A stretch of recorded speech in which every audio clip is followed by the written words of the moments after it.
लोकसभा चुनाव 2024 अपने आखिरी दौर से गुजर रहा है। शनिवार को छठे चरण की वोटिंग होने के बाद सातवें और आखिरी चरण की वोटिंग 1 जून को होगी।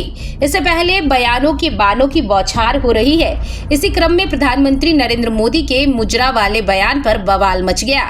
इंडिया अलायंस को अपने वोट बैंक की गुलामी करनी है तो करें, उनको वहां जाके मुजरा करना है तो भी करें। कांग्रेस की महासचिव प्रियंका गांधी ने शनिवार को गोरखपुर में अखिलेश यादव के साथ एक संयुक्त रैली में पीएम के बयान पर हमला करते हुए कहा कि पीएम मोदी की जिम्मेदारी बनती है कि इस पद की गरिमा रखें। उन्होंने कहा कि प्रधानमंत्री मोदी ने बिहार में अपने भाषण के दौरान ऐसे शब्द का इस्तेमाल किया जो किसी देश के प्रधानमंत्री ने अब तक नहीं किया होगा। पीएम मोदी का हम सब आदर करते हैं, क्या उनकी जिम्मेदारी नहीं बनती कि इस पद की गरिमा रखें? प्रियंका गांधी ने कहा कि भाजपा प्रत्याशी जगह जगग कह रहे हैं संविधान बदलना है, वहीं हम लोग मुद्दों की बातें करते हैं। आज कांग्रेस पार्टी की गारंटी है रोजगार और नौकरी। हमारी सरकार बनने पर 8500 हर माह गरीब परिवार को मिलेगा। मोदी जी, आप देश के प्रधानमंत्री हैं, इतनी भी अपनी असलियत मत दिखाइए। आपने देश को कहा है कि देश आपका परिवार है, परिवार समान है।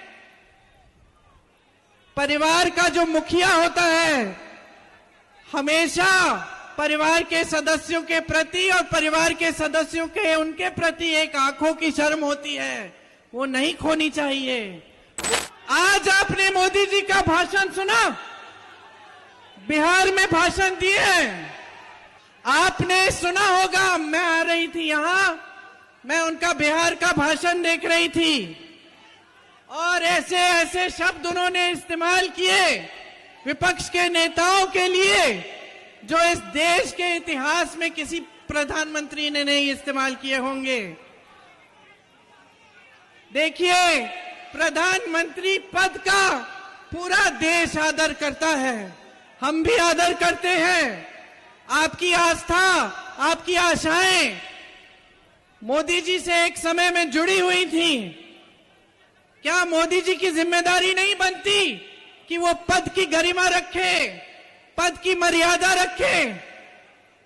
आज जिस जिस तरह से वो बोल रहे हैं, अफसोस की बात यह है बहनों और भाइयों कि इनकी असलियत दिखाई देने लगी है।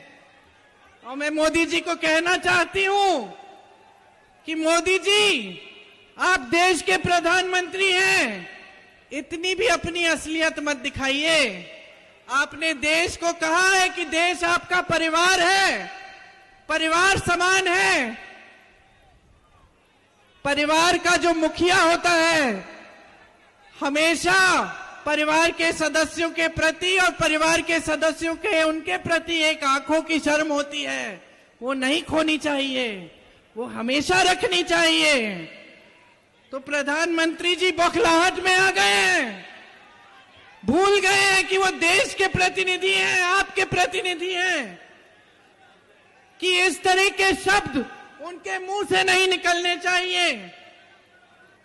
आखिर आगे वाली पीढ़ियां क्या कहेंगी कि ये हमारे प्रधानमंत्री के पद को इतना गिरा चुके हैं, पद की मर्यादा नहीं रखी, पद की गरिमा नहीं रखी। बताते चले कि पीएम नरेंद्र मोदी ने बिहार में काराकाट और पाटलिपुत्रा लोकसभा क्षेत्रों में बैक टू बैक रैलियों को संबोधित करते हुए पीएम नरेंद्र मोदी ने कहा, बिहार वह भूमि है जिसने सामाजिक न्याय की लड़ाई को एक नई दिशा दी है। मैं इसकी धरती पर घोषणा करना चाहता हूं कि मैं एससी, एसटी और ओबीसी को उनके अधिकारों से वंचित करने और उन्हें मुसलमानों की ओर मोड़ने की इंडिया ब्लॉक की योजनाओं को विफल कर दूंगा। वे गुलाम बने रह सकते हैं और अपने वोट बैंक को खुश करने के लिए मुजरा कर सकते हैं। समाजवादी पार्टी के राष्ट्रीय अध्यक्ष अखिलेश यादव ने कहा कि सरकार डराने के लिए बुलडोजर लेकर आती है। अगर एक भी परीक्षा पेपर लीक करने वाले पर कोई बुलडोजर चला हो तो बताएं। इस सरकार ने पेपर लीक कराए हैं। सरकार ने नौजवानों का 1/3 जीवन बर्बाद कर दिया। ऐसे में वोट डालकर उन्हें बेरोजगार बनाने का समय आ गया है। किसानों की आय दोगुनी नहीं हुई, लेकिन लागत बढ़ गई। जहां आय बढ़नी थी वहां लागत बढ़ गई है। उन्होंने कहा कि इस बार देश की जनता इनको 140 सीटों के लिए भी तरसा देगी। इन लोगों के खिलाफ जनता में गुस्सा बढ़ता चला जा रहा है। 7वें चरण में जनता का गुस्सा 7वें आसमान पर होगा। मैं देख रहा हूं कि गोरखपुर और आसपास के संसदीय क्षेत्रों के लोगों ने मन बना लिया है कि जो गोरख धंधा चल रहा है उसको बंद करना है।